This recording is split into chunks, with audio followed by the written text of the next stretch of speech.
welcome to Hacks for Rainbow Edition. This is not a video about painting rainbows though. So stay tuned because I am going to give you so many hints, tips, tricks, hacks to up your watercolor painting game. You are not going to want to miss this.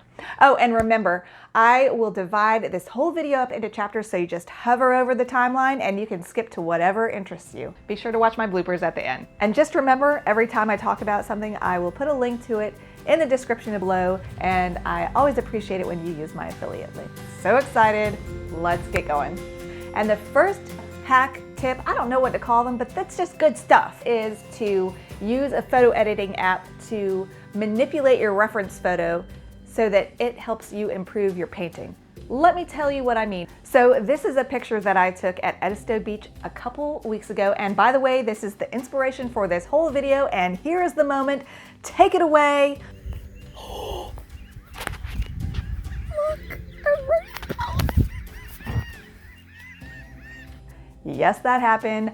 I about had a cow. There's the painting of that. And if you're interested in painting that with me, join me over on Patreon, or you can join my membership here on YouTube. Let's take a look at my screen to see what I did to get this picture of Edisto looking even better, so it would help me make my painting better.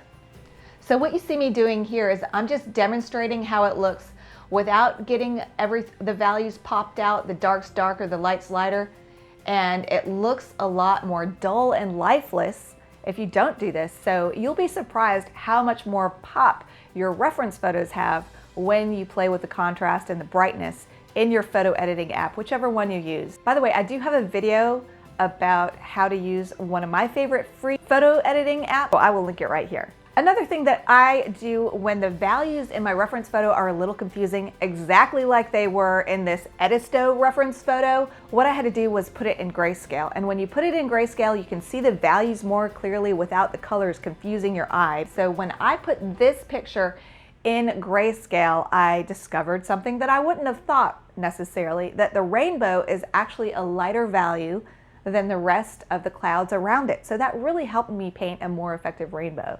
Another little sub tip for this is when you're done with the painting, you think it's done, check the values by taking a picture of your painting and turning it to grayscale in your photo editing app, and also doing that with your reference photo, and compare the two and see if you need to adjust the values anywhere in your painting, because values are the #1 thing when you're painting realism to make something look really real. So get your values right and let your photo editing app help you do that. All right, the next little hack that I want to share with you is pea pads. Thank you so much to Ginger Barrett on Watercolor's Beginner and Beyond Facebook group for using a dog pea pad under your palette. Genius! Who knew they could be so useful? I just bought a big stack of them and I'm already using them all over the house for lots of different things. But in my painting world, I'm using them under my palette. I put them under my palette and then I take my brush, and whenever I need to get the extra water off my brush or I need to wipe my brush off, I don't even have to think about it. I don't have to search around for my paper towel. It's just right there on my pea pad. I can just swipe it off on my pea pad and I'm good to go. And you can let it dry and reuse it. So you can reuse a single pea pad several times. You can rotate it too. So you'll get a lot of use out of just one pea pad. They're not that expensive. All right, this next little tip is from one of my wonderful Patreon students, Mim. Thank you again, Mim, for discovering Holbein soft tape for me. It is a life changer, and I talk about my new favorite tape in every single hack video. I know that because I'm never satisfied, but I think I'm really satisfied with this tape. It sticks to my paper. It sticks to my backing board. It does not tear my paper when I take it off. So just remember, if you are not using a really good quality paper, just be really careful, and you can heat up the tape with a hairdryer to soften it, to make sure you don't rip your paper when you take the tape off. But it has been great with my Arches cold press 140 pound, my Fabriano Artistico 140 pound, which is mostly what I paint with. And I will put a link below, and I buy this on dickblick.com. It's called Holbein soft tape on dickblick.com, and on Amazon it's called Nitto tape, Nitto tape, and I think it's more expensive on Amazon, so I will not be putting an affiliate link to that because I don't want you guys to overpay for this tape. All right, this next hack is really great. I've been using it a ton. It's using a gray or a light blue watercolor pencil to do your initial drawing. And what's so great about this is you do your initial drawing, you do your first washes or two and get all the main elements, you get your underpainting done. I call it mapping out your painting. And then after that, as you paint over your watercolor lines, they'll just dissolve into the painting, and because you use light blue or gray, they don't really show up. So this is a great way to do that initial drawing, and then you won't have any pencil lines, yes, hallelujah, in your final painting. So I was getting ready to paint this rainbow painting, and it happened to me. Yes, it did. My paint beaded up on my palette, and I could not see in those little beads what color my paint was. It's really hard to mix paint when your water and your watercolor paint beads up on your palette. What to do? Magic eraser to the rescue. I've talked about magic eraser doing so many things in my other hack videos, which I will link the playlist here, but you can use a magic eraser to fix this problem too. What else doesn't it fix? I wish I could erase some of these lines on my face. Use a magic eraser on your palette and scrub it lightly, and then try mixing your paint again. And I found that my paint did not bead up as badly. It beat up a little bit, but not as bad as it was before I used the magic eraser. So get your magic erasers, because here's another way to use a magic eraser. If you like the painting in my thumbnail, that was done on Yupo paper, so you can get some beautiful effects on Yupo paper. It's a synthetic paper, but one of the problems it has is like painting on plastic, so a lot of times your watercolor will bead up on it. You can rub it lightly, not too much. If you do it too much, it still beads up. But if you just give it a few swipes with a magic eraser, it won't bead up as badly, and you can have a lot more control on your Yupo paper and get all those beautiful effects like you see in this painting that I'm showing you now, and also the painting that was in my thumbnail. Yupo paper, it's so fun. Try it. And be sure to stay tuned for one of my other hacks towards the end of this painting on how a magic eraser can help you paint your rainbow. Speaking of Yupo paper, do you guys like my shirt? I mean, look at all the little drips and drops. This is from a painting that I did, and then I uploaded the digital file to artscow.com, and they have like over 100 styles of shirts, skirts, bikinis, swimsuits, hats, purses. I've got a purse with this on it too. And you can upload the digital file and make your own clothes. Just remember to, if you do use artscow.com, order a size up. I'm not getting any money for talking about this. I just want to share it with the world because it's so fun. You can make so many awesome Christmas gifts. I make so many very personalized special Christmas gifts for people using artscow.com and using photographs. Sometimes I use paintings.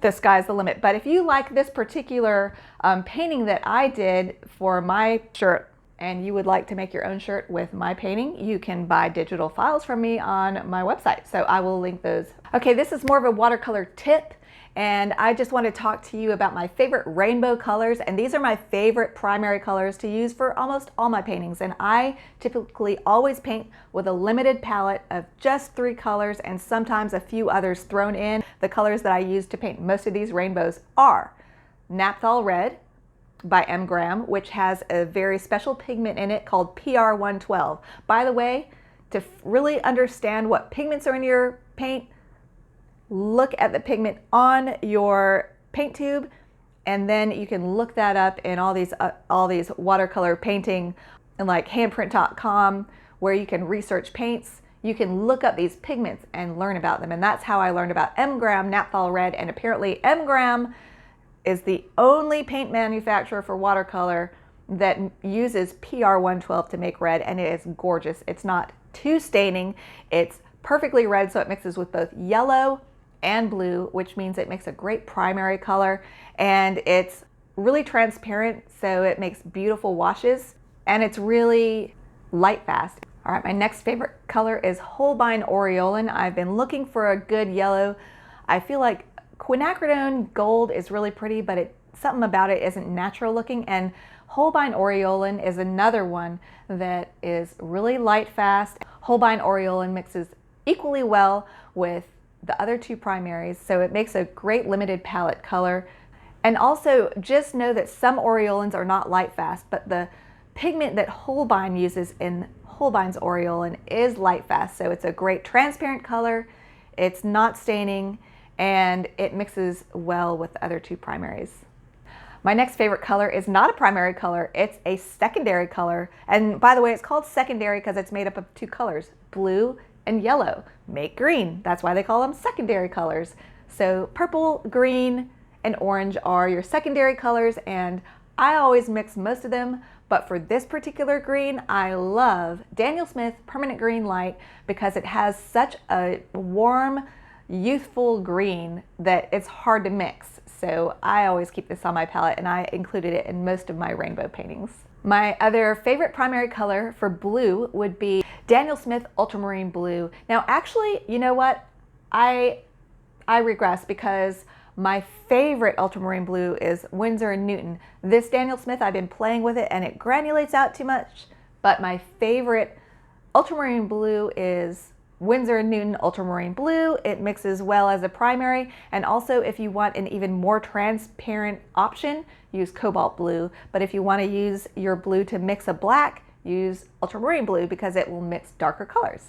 And just look how beautiful they all make this perfect little rainbow.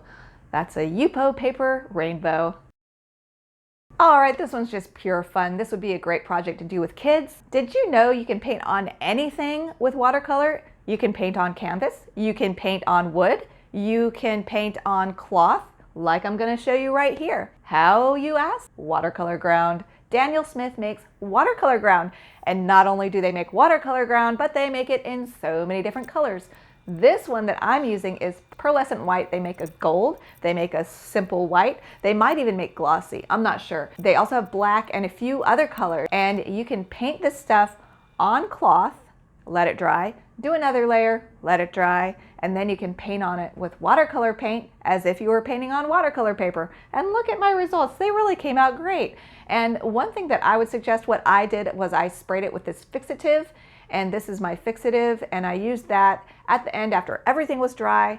I sprayed it so it will stay on my little purse that I made here with watercolor ground. How fun is that?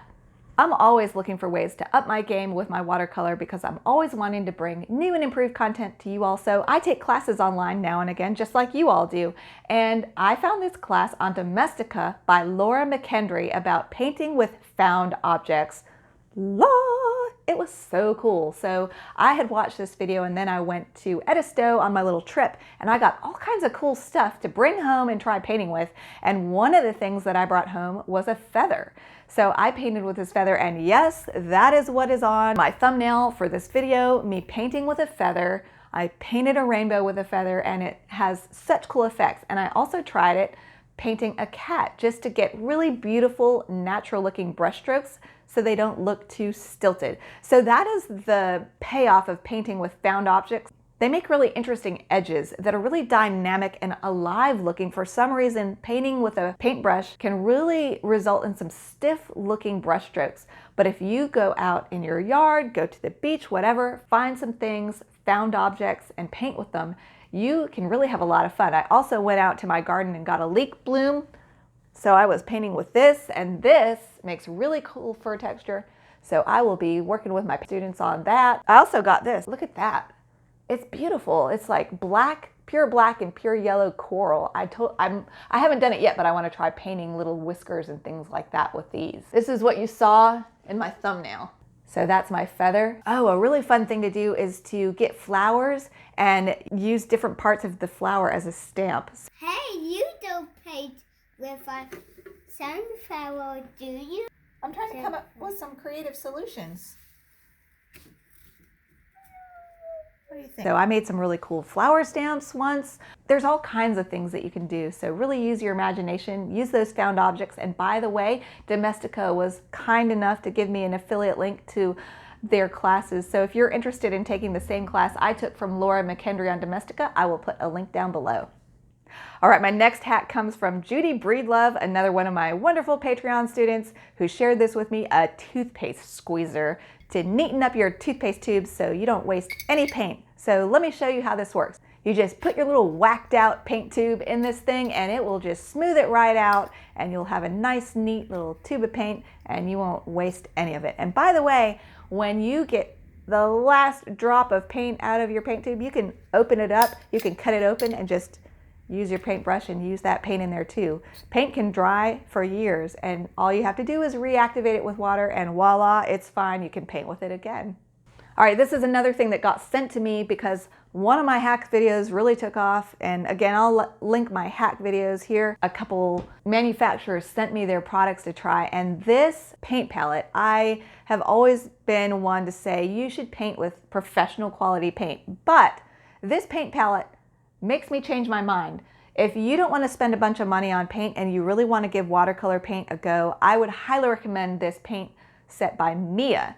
And I did some tests with it. I painted a rainbow with my professional paint, and I painted a rainbow with just Mia paint, and they looked very comparable. I put some tape on both paints and put it outside to see how much it would fade. It was out there all day, didn't fade at all. This paint's amazing. So this is a great value if you don't want to invest in a bunch of professional quality paint tubes. Get something like this. This Mia paint palette is really great. So I will put a link in the description below where you can buy this. All right, another hack that I brought you all from my last hack video was using olive oil to get stains off your palette.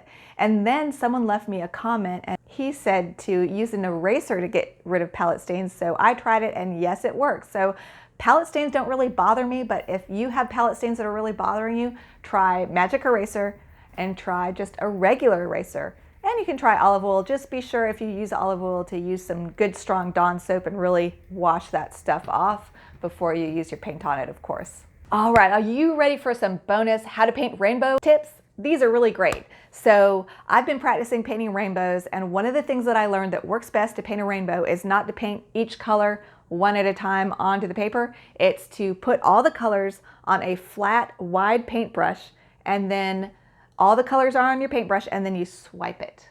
And with one brush stroke, you've got all the colors on there, and that helps them get on the paper really evenly. And the other part of that tip is to pre-moisten your paper so that it's kind of damp. It's in the buckling stage. And by the way, if you don't understand the difference between glistening, buckling, and dry stages of paper, it's really important, and I will link a video here that explains that. But you want your paper to be almost in the buckling stage, between glistening and buckling, and then you swipe your brush over the paper with all the colors in, and you'll get a beautiful rainbow every time. All right, another tip is to use grays to make your rainbows pop. Now, I talked about how to make your watercolors colors really pop in one of my last videos. I'll link that here if I can. And one of my tips was to use gray to make your colors pop. So when you're painting, say you're painting a landscape with a rainbow in it, be sure to put plenty of grays in it, and those grays will help make the bright colors in your rainbow look even brighter. All right, here's another tip that I found that really helps me paint a rainbow, since our grayed down reference photo helped us realize that a rainbow is lighter than everything else around it. There are a few ways that you can make a path for your rainbow before you paint your rainbow.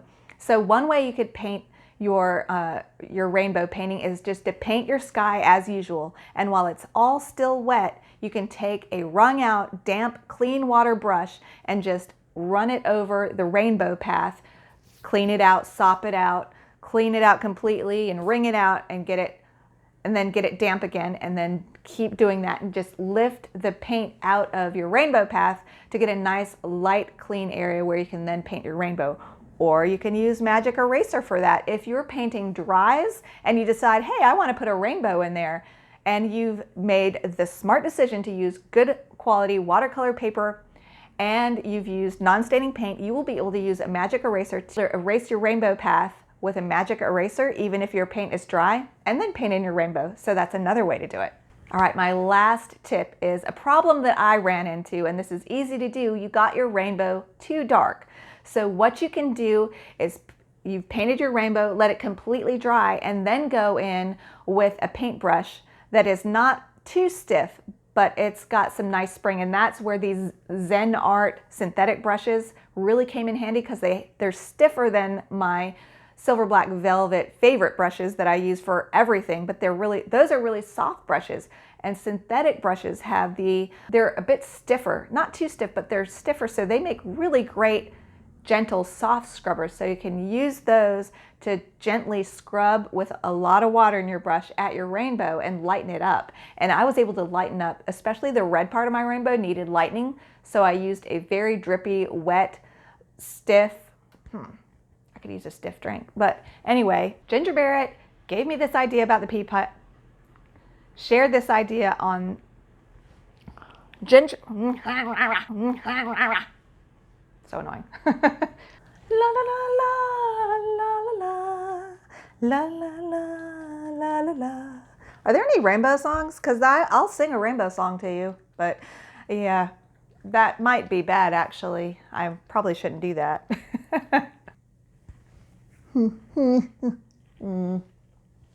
Magic eraser, can you fix all this stuff for me? I could use a lot of stiff stuff, I guess, but that's so inappropriate. Thank you all so much for joining me. All right, bye everybody.